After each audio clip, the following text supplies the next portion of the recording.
Hoy vamos a iniciar esta segunda sesión orientando ya el trabajo y el uso de esta herramienta de inteligencia artificial para poder realizar o redactar una revisión de literatura, ¿no? Una revisión de literatura. Incluso hacer un análisis de las investigaciones que se tienen o que se han publicado en los últimos años, y en base a esa revisión nosotros tener claro de repente o determinar los vacíos que hay de investigación y cómo podríamos abordar justamente esos vacíos para poder iniciar una investigación que cubra esos vacíos o que trate de cubrir esos vacíos, y cuando las investigaciones están orientadas a cubrir estos vacíos de investigación, pues tienen mucha más probabilidad de que sean aceptados para publicación. Entonces vamos a ver cómo es que la IA nos puede ayudar en esta segunda etapa. Bien, entonces voy a utilizar nuevamente el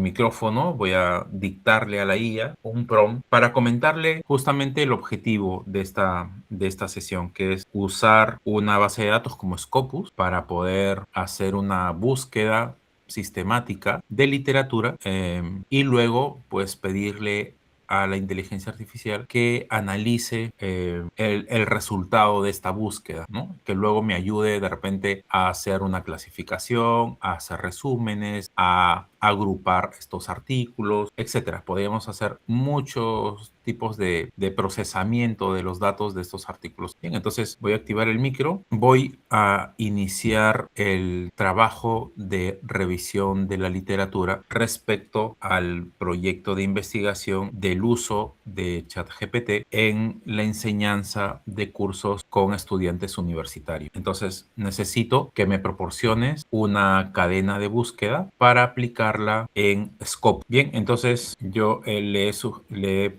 solicitado la cadena. Miren, aquí está la cadena. Esta es la cadena de búsqueda. La voy a copiar. Tenemos aquí el icono en la parte superior derecha. Voy a copiar la cadena y luego voy a ir a la ventana de Scope. Entonces voy a ir a la cadena, perdón, a la ventana. Voy a dejar de compartir la ventana de ChatGPT y voy a compartir ahora Scopus, que es en donde vamos a trabajar. Bien, ahora sí tenemos en pantalla la base de datos de Scopus, y aquí lo que voy a hacer es pegar la cadena de búsqueda. La cadena de búsqueda es una cadena que, como les mencionaba, es una cadena que consiste en especificar palabras clave y operadores lógicos para buscar artículos que coincidan con estos criterios. Bien, entonces, a ver, voy a presionar buscar. Aquí aparece la cadena de búsqueda que he colocado. Se ha generado el error. Bien, y hemos obtenido 2054 documentos, ¿ok? 2054 documentos. Lo que suelo hacer yo es siempre darle a ChatGPT la cantidad de documentos que se han encontrado, ¿sí? La cantidad de documentos. En este caso, no he especificado los años, pero yo supongo, ¿ya? Yo supongo que como estoy buscando términos como ChatGPT, LLM o IA generativa, etcétera, lo normal sería que sean artículos desde el 2022 en adelante, ¿no? A ver, voy a indicarle a ChatGPT que se han encontrado esta cantidad de artículos. Para que se pueda visualizar, voy a dejar de compartir esta ventana y voy a pasar a ChatGPT. Perdón, desactive mi micro. Ahora sí. Miren, le acabo de dar la información a ChatGPT de la cantidad de documentos que se encontraron, y si yo no tuviera mucha experiencia haciendo una revisión de la literatura, me sirve decirle a ChatGPT cuántos documentos se encontraron para que me diga si está bien o no esa cantidad de archivos o de artículos, ¿no? Me dice, por ejemplo, ese resultado es demasiado amplio para una revisión más precisa. Para reducir ruido metodológico y enfocarte específicamente en investigaciones sobre el impacto de ChatGPT en la enseñanza universitaria, no solo IA generativa en general, conviene refinar la cadena priorizando ChatGPT, contexto universitario, enseñanza de cursos y efectos educativos. Entonces aquí ha vuelto a generar una nueva cadena más refinada. Fíjense que aquí también, digamos, indica, por ejemplo, la publicación del año mayor a 2022, ¿no? Y le coloca esta condición de que los artículos sean publicados después del año 2022, porque como les mencioné, en el 2022 aparecen recién los chats o la IA generativa. Entonces, por eso esa condición que se establece. Ahora sí, lo que vamos a hacer es ir nuevamente a Scopus y modificar la cadena de búsqueda. O sea, nos vamos entonces ahora a compartir la ventana. Bien, entonces aquí voy a pegar la nueva cadena en la que ya no se toma en cuenta los LLM, sino que digamos, se especifica ChatGPT, que es justamente con el modelo de IA con el que vamos a trabajar. Ahora se ha reducido a 1700. Vamos igual a preguntarle a ChatGPT si es conveniente trabajar con 1700. Nuevamente vuelvo a decirle al ChatGPT el resultado. Nos vamos a la ventana de ChatGPT para ver qué nos ha respondido. Voy a compartir mejor toda mi pantalla para no tener que interrumpir la presentación. Nos vamos a ChatGPT y nos responde, ¿no? Aún sigue siendo muy amplio.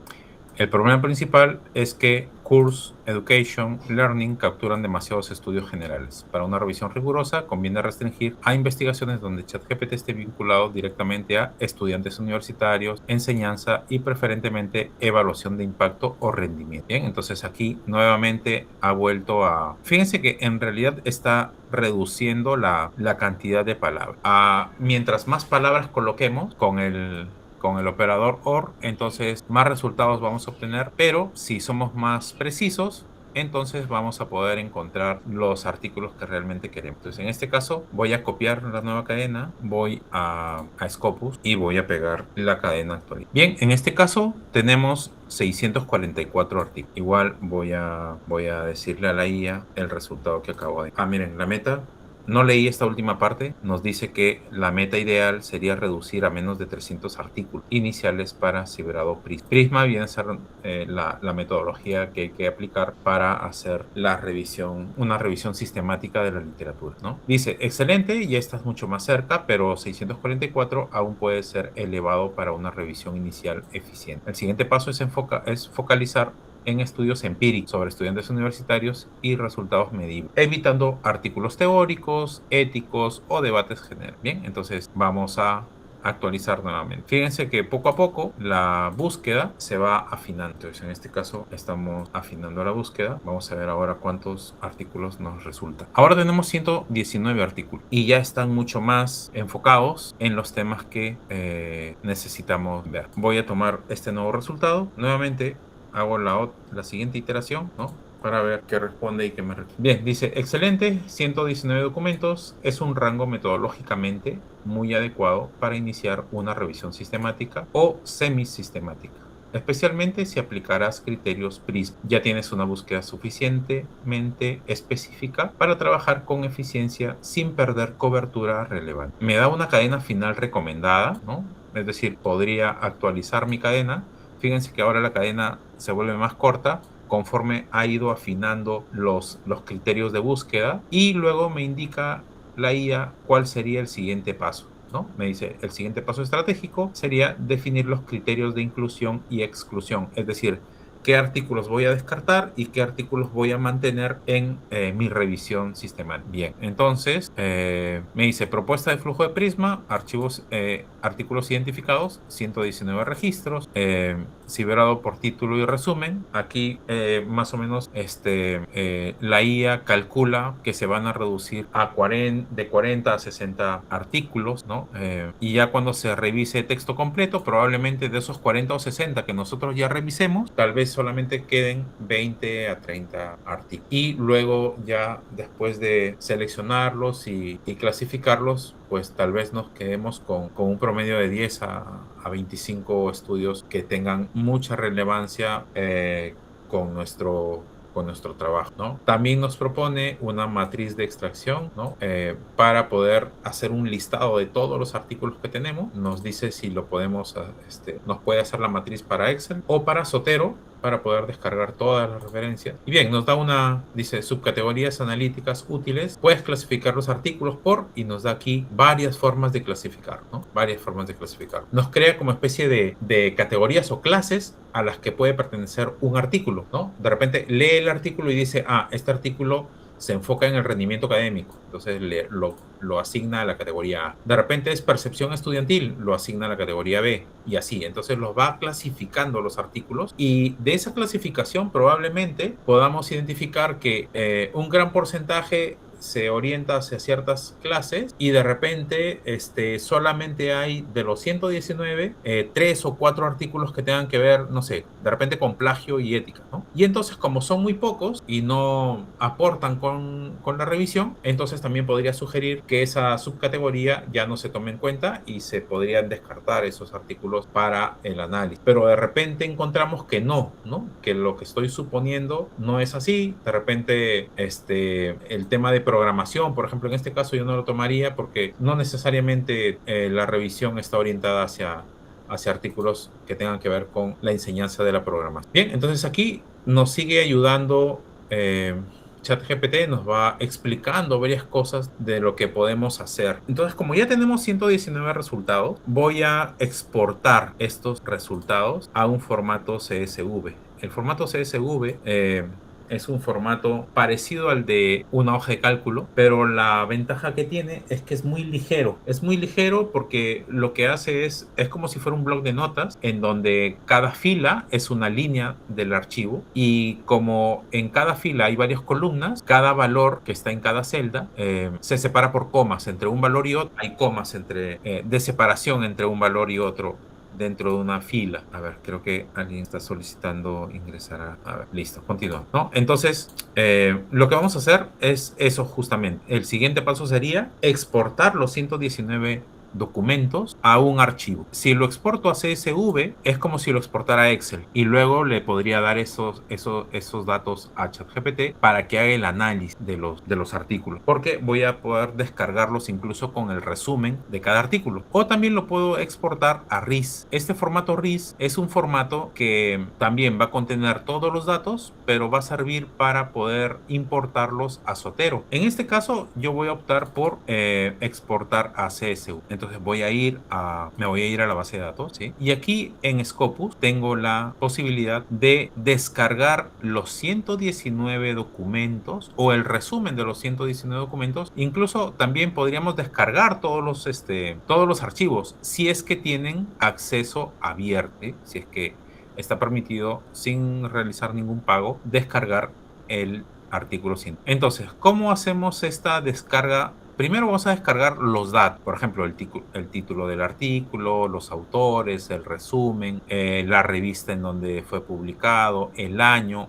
la cantidad de citas que tiene el artículo, etc. Entonces, para eso voy a ir a esta opción. A ver, voy a aumentarle el tamaño para que se pueda ver mejor. Voy a hacer clic en Select All, ¿sí? Voy a seleccionar todos los documentos. Una vez que selecciono todos los documentos, voy a ir a la opción que dice Export. Y aquí lo voy a exportar. Fíjense, ahí tengo opción para exportarlo a CSV, que es como los datos en una hoja de cálculo. Está RIS para poderlo importar a un gestor bibliográfico como Zotero o como cualquier otro que ustedes utilicen, ¿sí? Porque estos son formatos estándar que la mayoría de gestores bibliográficos lo utilizan. En mi caso, como yo les mencionaba, pues voy a descargarlo como un archivo, como una tabla de datos. Entonces ya elegí CSV y ahora me pregunta o tengo para indicar qué datos debe tener la tabla que voy a descargar, ¿no? Por ejemplo, ya está marcado toda la información de las citas, el autor, el título, el año, no sé, la revista, la cantidad de citas, el DOI, que es importante, ¿no? Y podría seleccionar otras cosas. Por ejemplo, aquí yo voy a seleccionar el abstract, voy a seleccionar las palabras claves que han sido establecidas por el autor y también las palabras claves que han sido establecidas por la base de datos al momento de indexar. No sé, podría agregar otros más, pero yo creo que con estos dos grupos sería suficiente. ¿Qué más? Me dice, si selecciono toda la información, trunque los datos para optimizar para la hoja de cálculo, para Excel. En este caso no voy a optimizar eso. Yo quiero que no me corte ninguna cadena que sea muy larga, por ejemplo el resumen. Si yo le coloco que lo trunque, pues tal vez me va a cortar parte del resumen del artículo. Entonces yo quiero que me descargue todo el resumen porque necesito que la IA los clasifique rápido. Bien, entonces hasta ahí ya tengo especificado que me descargue toda la información del artículo con sus resúmenes y sus claves y sus palabras. Voy a hacer clic en exportar y entonces ahora Scopus empieza a preparar la descarga del archivo. Fíjense que ya lo descargo aquí en la parte superior ya de mi navegador. puedo ver que ya tengo el archivo listo. ¿Ok? Ya tengo el archivo listo. Si yo voy aquí a la carpeta, ya descargó en la carpeta, en mi carpeta de descargas ya tengo el archivo. Bien, ¿qué más? También tenemos la posibilidad de, como hemos marcado todos los archivos, también tenemos la posibilidad de poder usar esta opción de download, ¿no? De descarga. Voy a hacer clic aquí y me va a decir, para descargar los documentos, voy a descargar primero, no me deja descargar más de 50 documentos a la vez. Entonces, en este caso, por ejemplo, yo puedo seleccionar los primeros 50. Entonces, hago clic en descarga y ya no tengo que ir archivo por archivo, sino que Scopus va a probar si es que puede descargar todos los documentos. En este caso, fíjense, me dice tus documentos están siendo descargados y ya va a 40 y tantos % de descarga el archivo, ¿no? Fíjense que en el mensaje dice que hay 26 fuera de los 50 que ya han sido descargados. Es decir, se ha encontrado el acceso directo para poder descargar los artículos, ¿no? Bien, aquí me lleva siempre directamente a la carpeta de descargas. El otro artículo se me pasó. Pero entonces, aquí con esta información, lo que está haciendo es descargando todos los 24 artículos que sí ha tenido acceso y voy a poder descargar todos ellos. Esto es importante porque vamos a ahorrar tiempo en buscar un artículo, descargarlo, luego buscar otro, leerlo y descargarlo. Entonces, en este caso, pues tenemos la opción de descargar todos los artículos, digamos, ¿no? Que se han podido descargar. Pero si no, voy a tener que esperar a descargar los 24 artículos a los que sí ha podido tener acceso Scopus, ¿no? Recuerden que Scopus indexa los artículos, pero cuando uno quiere acceder a ellos, si el acceso es abierto, entonces puedo descargarlo directamente. Y si no lo es, hay que ir a la revista y por lo general pues la revista cobra un precio por la descarga de los artículos, ¿no? De algún artículo que esté publicado en su revista, que son resultados de la búsqueda. Cuando ya tenemos estos artículos descargados, podemos leerlos, sobre todo los resúmenes, para poder ir descartando qué artículos sí vamos a tomar en cuenta y qué artículos no vamos a tomar en cuenta. Pero este trabajo, que de repente ustedes podrían decir que como son más de 100 artículos científicos, nos tomaría mucho tiempo leerlos. Y sí, bueno, cuando no había IA generativa, había que leer uno por uno todos los artículos. Algunos artículos están en inglés, la gran mayoría está en inglés. Incluso hay artículos que están en otros idiomas. Por ejemplo, aquí me dice que hay un artículo que está en ruso, ¿no? Y ese es por este caso, ¿no? Pero hay otros casos en los que aparecen más idiomas y pues no todos los artículos están en inglés y eso a veces dificulta, ¿no? La revisión. Entonces, en este caso, vamos a ir a ChatGPT y vamos a continuar el proceso y le vamos a proporcionar nuestro archivo CSV que tiene la lista de los 119 artículos. Yo voy aquí a añadir un archivo. Voy a buscar en mis descargas el CSV. Aquí está. Voy a cargarlo aquí, Scopus. No le voy a decir nada, o en todo caso le puedo decir aquí lista de los 119 documentos, ¿no? Porque digamos que si ChatGPT abre el archivo y ve que hay 119 filas y tiene títulos de artículos, etcétera, inmediatamente se va a dar cuenta que son los 119 que me ha pedido exportar, ¿no? Pero igual, le estoy colocando eso y bueno, aquí empieza a analizar todos los documentos. Miren, o el documento, aquí ha hecho una previsualización de lo que contiene cada documento, ¿no? Lo que contiene cada documento. Fíjense que en la tercera columna aparecen los ID de los autores, pero sin embargo yo pensé que con esos códigos, bueno, no iba a poder tener buena información.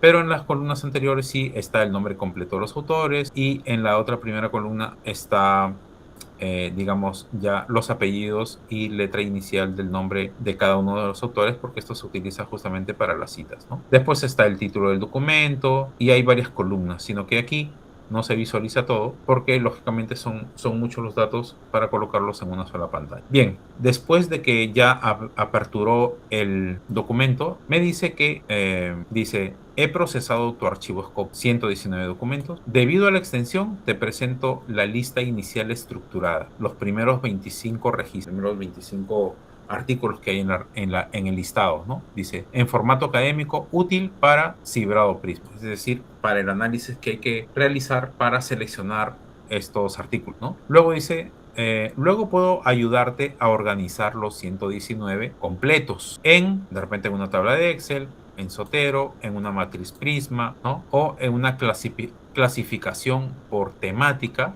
de repente a nivel de programación, de rendimiento, de percepción, de ética, etc. Entonces yo le puedo decir que me interesa esta última tarea, ¿no? Yo le puedo decir, entonces, clasifica, ¿no? Clasifica los documentos y encuentra, de repente, si no con cuáles son los temas o la temática que hay en los artículos, porque de repente no todos hablan de rendimiento, no todos hablan de percepción y hay otras temáticas, entonces yo le voy a indicar que clasifique los documentos y encuentre las temáticas adecuadas, ¿no? A la investigación. Entonces, va a leer los artículos y además va a ir definiendo cuáles son las temáticas que deberían considerar. Bien, entonces me dice clasificación temática, estrategia de los 119 documentos sobre ChatGPT en educación superior. Bien, entonces dice, para una revisión de literatura sólida, la mejor estrategia no es solo listar artículos, sino organizarlos en ejes temáticos que permitan identificar tendencias globales, brechas de investigación, evidencias directamente útil para tu. Entonces aquí me da una propuesta, ¿no? Propuesta de clasificación principal, que es la taxonomía. En este caso me dice, tema 1, el impacto de ChatGPT en el rendimiento académico y los resultados de aprendizaje. La pregunta central sería, ¿ChatGPT mejora el desempeño académico, comprensión o eficiencia del aprendizaje? Y estas serían las variables frecuentes, ¿no? Clasificación, learning outcomes, problem solving. Los subtemas, también me indica los subtemas. Acá hay un tema 2 del ChatGPT en la enseñanza de la programación, la informática y el STEM, ¿no? Que sería ciencia, tecnología, se me olvidó ingeniería, ¿no? Y matemática. Entonces aquí también hay varios subtemas, tenemos varios temas que nos está proponiendo, varias temáticas, y aquí hay una matriz, ¿no? Que sería la matriz que me va a servir para poder clasificar los 119 artículos de acuerdo a la temática que hemos identificado. Bien, entonces clasificación recomendada por fases y de acuerdo a Prisma, ¿no? Me dicen, por ejemplo, que en la fase A usar primero T1 y T2. Construir antecedentes directamente al I sería el objetivo. Luego en la fase B ya trabajar con las variables. En la fase C, tomar en cuenta el contexto crítico y luego las posibles categorías emergentes, ¿no? Ya después de un análisis que se ha aplicado sobre los artículos científicos, entonces ya podríamos identificar algunos puntos como de repente hay artículos que hablan sobre personalización del aprendizaje, tutoría inteligente, etc. Entonces, después de esta explicación, ChatGPT también me dice qué estructura podría seguir para desarrollar la revisión de la literatura, ¿no? Tenemos aquí, miren, varios temas, ¿no? ChatGPT en educación superior, ChatGPT y rendimiento académico, ChatGPT y programación universitaria. ¿Bien? Entonces, próximo paso, me dice clasificar cada uno de los artículos en esta taxonomía y crear una matriz, como, y acá me da el ejemplo, ¿no? El autor, el año, el tema, el subtema, el método que aplicó, las variables que tiene en la investigación y la relevancia que tiene esta, ¿no? Eso corresponde a la primera fase, ¿no? Que era la de priorizar T1 y T2, ya que justamente ahí estarán los antecedentes más sólidos que voy a necesitar para mi investigación. A esto yo creo que le podríamos agregar también además de los autores, podríamos tomar en cuenta el título del documento, ¿no? Entonces yo aquí le voy a decir, ¿no? Clasifica, ¿no? Clasifica cada artículo, cada documento, clasifica cada documento, ¿no? Y a la tabla añade una columna para registrar, para indicar la clase, ¿no? A la que pertenece el artículo o el documento, porque estamos usando el término documento. En este caso, miren, como esta es una labor que necesitamos que tenga un buen análisis y se tome un poco más de tiempo para que no se equivoque, entonces podríamos optar, aquí tenemos un menú, podríamos optar ya no por un modelo que me responda inmediatamente, que es el instant, con el que hemos estado, sino puedo seleccionar thinking, ¿no? Que le dice que piense un poco más antes de responder. Entonces, en este caso, le voy a pedir que piense, analice bien en la tarea que yo le estoy solicitando. Entonces, aquí se va a tomar unos segundos más para poder hacer la tarea. Bien, continuamos entonces. Miren, ya la IA ha hecho la clasificación. También mencionaban los profesores que hay otras inteligencias artificiales que realizan este trabajo, ¿no? Pero como les mencionaba, yo suelo hacer todo en el mismo chat. En este caso, por ejemplo, ya hizo el análisis, ¿no? Le dije que se tomara un cierto tiempo y una vez que ya hizo la tarea, me ha generado un documento para descargar. En este documento hay varias. A ver, voy a maximizarlo. Ha generado aquí la hoja de cálculo. Le pedí que agregue una columna para categorizarlo. A ver, creo que no se puede visualizar directamente. Lo que sí tendría que hacer en este caso es descargar el archivo, ¿no? Aquí tengo la opción para poder descargar. Aquí o en la parte superior también tengo la opción para descargar el documento. Bien, una vez que ya los clasificó, ya tengo clasificados los archivos, me dio una estadística, miren, aquí, ¿no? Dice, listo, aquí miren, fíjense que con esta opción de pensamiento, pensó 2 minutos 36 segundos mientras hacía la clasificación. Entonces no hizo un trabajo automático, digamos así, para la clasificación, sino que le pedí que pensara y analizara cada uno de los documentos para poder clasificarlos. Entonces aquí ya los clasificó, me da la estadística de cómo se han clasificado los documentos. Fíjense que aquí en T8, en la última clase, que dice fuera de alcance o de contexto o contexto no universitario. Hay 4 artículos. De seguro que estos 4 artículos ya no los deberíamos tomar en cuenta porque no están en el contexto universitario, ¿no? Digamos que esa es una forma de ir filtrando los documentos en Scopus. Como Scopus no está usando un análisis del resumen, sino que simplemente estamos basándonos en búsqueda a través de palabras, ¿no? Si existe o no la palabra en el título, en el resumen, en las palabras claves, etcétera.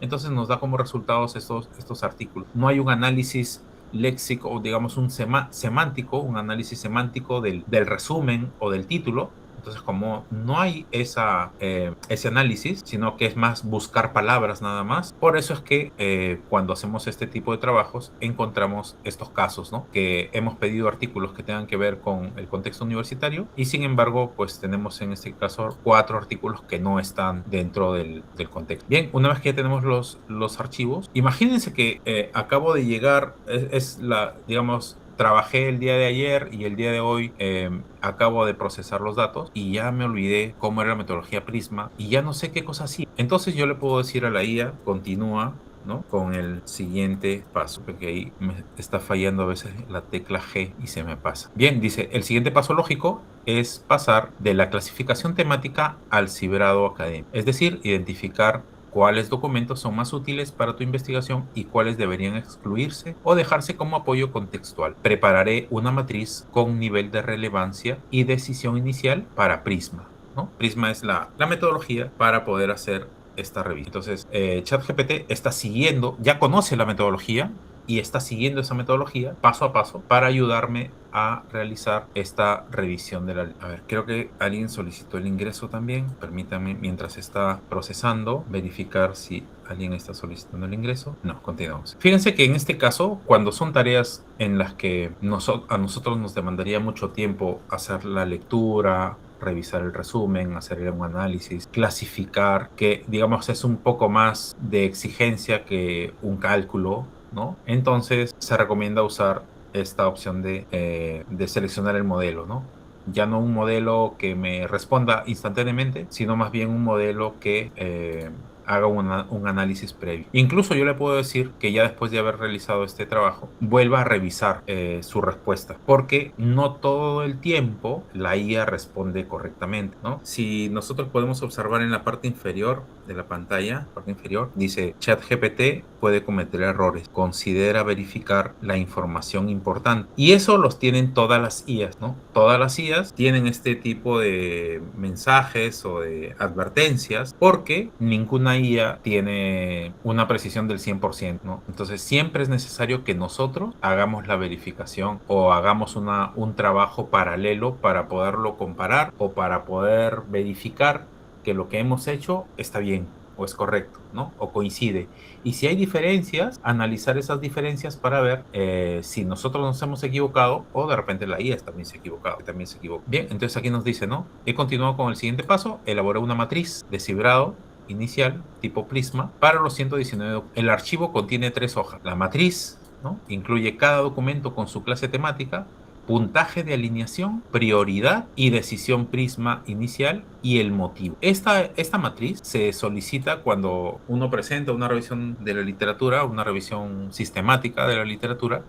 Se tiene que adjuntar esta matriz, se presenta como parte del trabajo de investigación que se ha realizado, ¿no? Luego nos dice que hay un resumen Prisma que presenta el conteo por los criterios, ¿no? Criterio de decisión o la decisión que se ha tomado, la clase temática y la prioridad. Y en el punto 3 dice criterios, ¿no? Explica cómo interpretar cada decisión de inclusión o exclusión. Entonces aquí ya nos da los resultados, ¿no? Decisión Prisma inicial, incluir núcleo, 35 documentos van, digamos, como al grano, ¿no? Evaluar texto completo, aquí han evaluado el texto completo, es 69 documentos, porque aquí no ha sido suficiente el resumen, sino que hay que revisar a mayor profundidad el contenido. Apoyo contextual, 10, y excluir inicial, 5. Fíjense que este valor 5 es está muy próximo al valor que habíamos encontrado en la primera clasificación. Recuerdan que encontramos 4 que no estaban en el contexto universitario. Entonces, en estos 5, de seguro que están incluidos esos 4. Y hay algún otro artículo que se ha encontrado que tampoco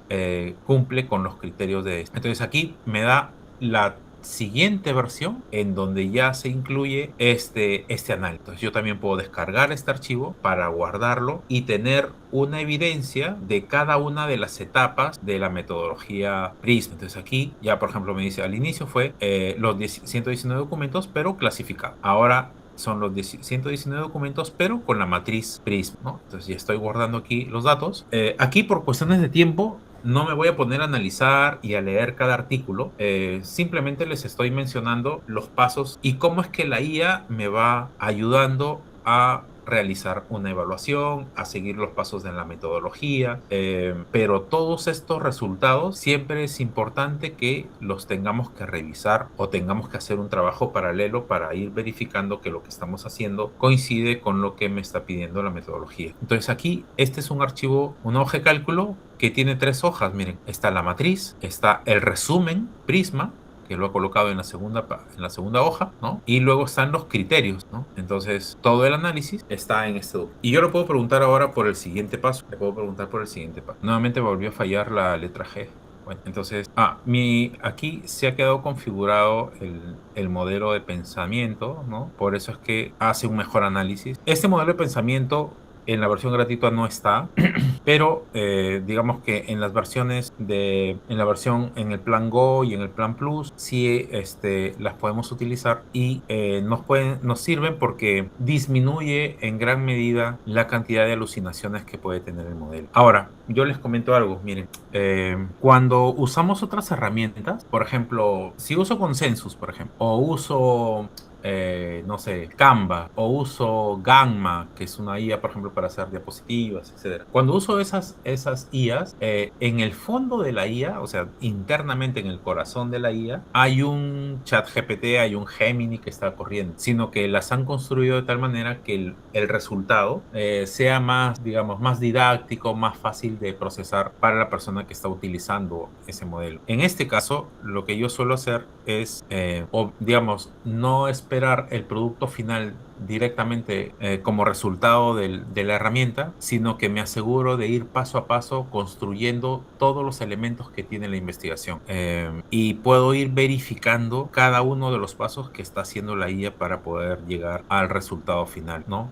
Puedo agregarle algunos puntos importantes que de repente oriente la investigación hacia un determinado contexto. De repente le podría decir que solamente que tome en cuenta que la investigación que quiero hacer va a ser en Perú, contarle un poco la situación en la que nos encontramos, de repente los recursos a los que tenemos acceso en nuestro curso, ¿no? De repente la guía nos dice que el trabajo de investigación lo hagamos en un laboratorio, pero de repente nuestro curso no se dicta en un laboratorio de cómputo. Entonces le podemos dar todas esos datos para que oriente la investigación de tal manera que cuando la querramos aplicar tengamos todo el escenario listo para poder aplicar, ¿no?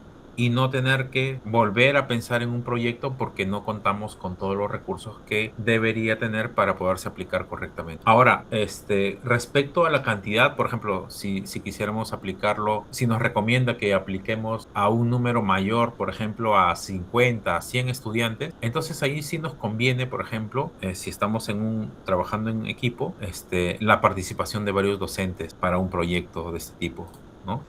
Bien, ya pasamos a la siguiente fase, ¿no? Nos dice, el siguiente paso fue elaborar una matriz de extracción y síntesis preliminar para avanzar desde el cibrado Prisma hacia el análisis de literatura. Aquí ya identificó algunos datos adicionales, ¿no? Por ejemplo, dice extracción núcleo. Dice, aquí está la matriz detallada de los 35 documentos prioritarios. Entonces, ha hecho un análisis de todos los 119 y ha determinado que hay 35 documentos que son, digamos, la base o el núcleo de toda la revisión sistemática, ¿no? Luego nos ha creado una lista con prioridad de lectura, es decir, qué documentos deberíamos revisar primero y qué otros documentos deberíamos revisar ya como complemento o digamos que tienen menor prioridad, ¿no?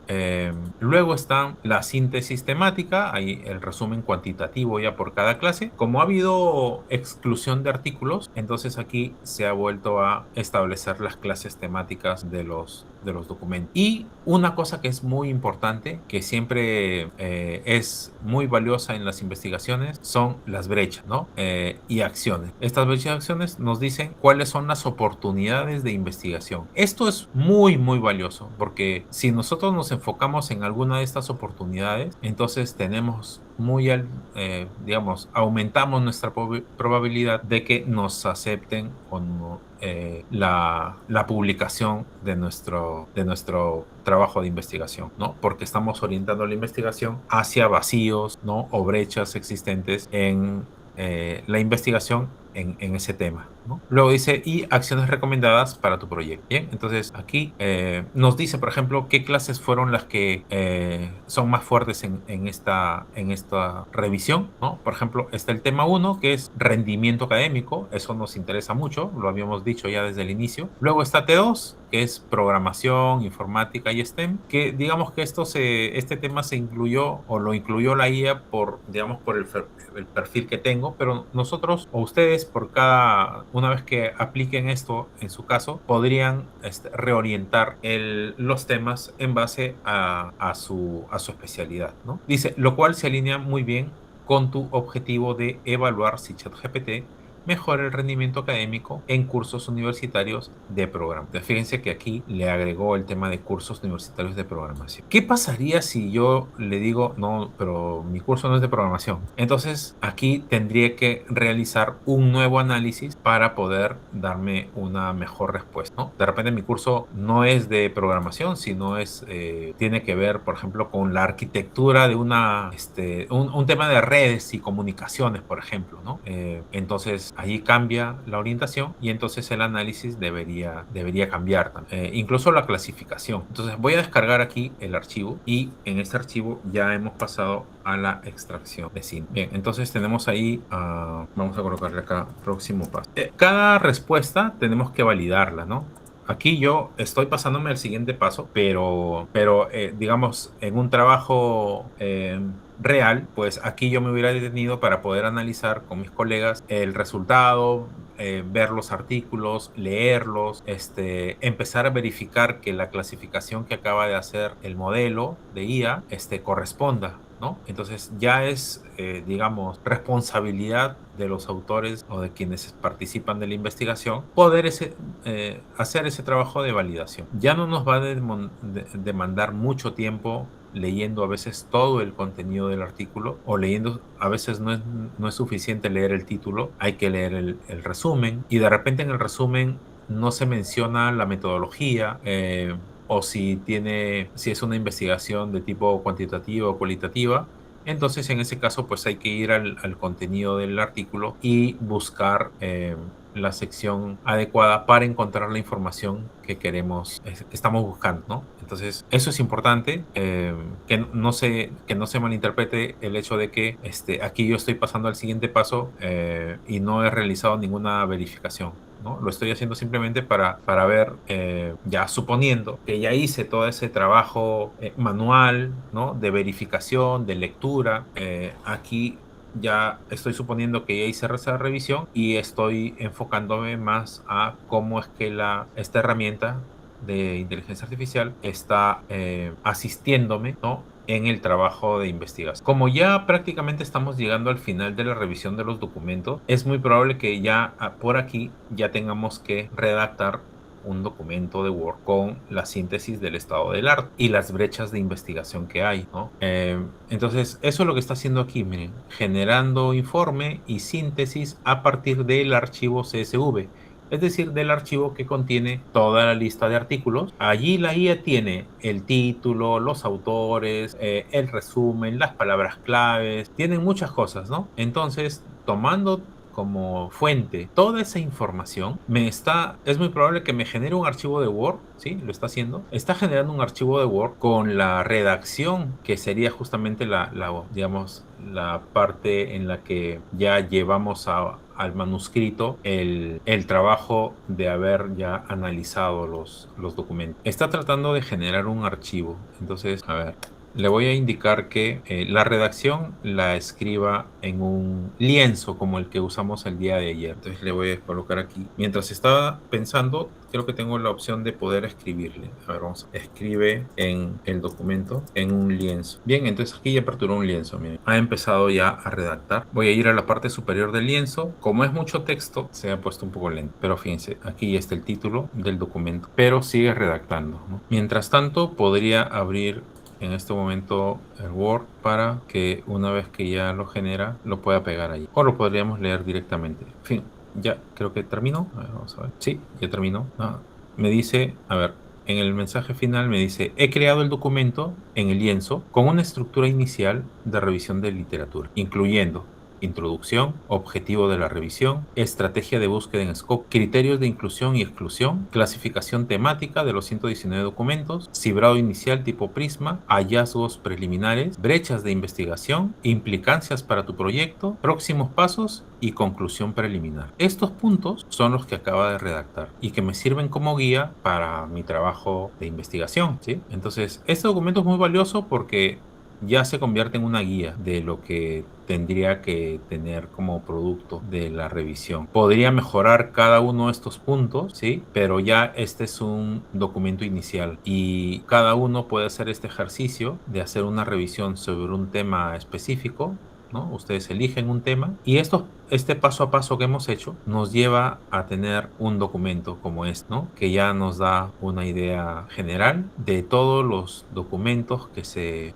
filtraron prácticamente, ¿no? Y que luego se han analizado para poder llegar a este resultado. Una de las cosas que me interesa, por ejemplo, aquí mucho es los vacíos de investigación. Entonces por aquí está, a ver, descripción de las clases temáticas. Aquí están las clases temáticas, de qué se trata cada clase, en las que se ha agrupado los artículos, hallazgos preliminares, y aquí están las brechas de investigación. Considero que de todo el documento lo más importante es esta parte. ¿Por qué? Porque nos dice, mira, estos puntos nadie ha investigado aquí y entonces tu trabajo de investigación se podría orientar hacia esta brecha que, digamos, que se ha identificado, ¿no? Entonces, como ven, hay 6 brechas que se han identificado y que son, digamos, muy valiosas porque nos permiten orientar nuestra investigación hacia puntos en los que no se han investigado mucho y que la ciencia necesita tener, digamos, ciertas referencias respecto a eso. Eso también es importante porque cuando hacemos un trabajo de investigación que aborda una brecha, lo más probable es que otras investigaciones, otros autores que estén empezando a desarrollar proyectos en esa rama, van a tomar nuestro trabajo una vez ya publicado, van a tomar nuestro trabajo y lo van a citar. Entonces, mientras más personas nos citen, es mejor porque es una, digamos, es una señal de que nuestro trabajo está sirviendo como guía o como antecedente para otros trabajos, ¿no? Entonces, estas oportunidades son buenas de tomarlas en cuenta.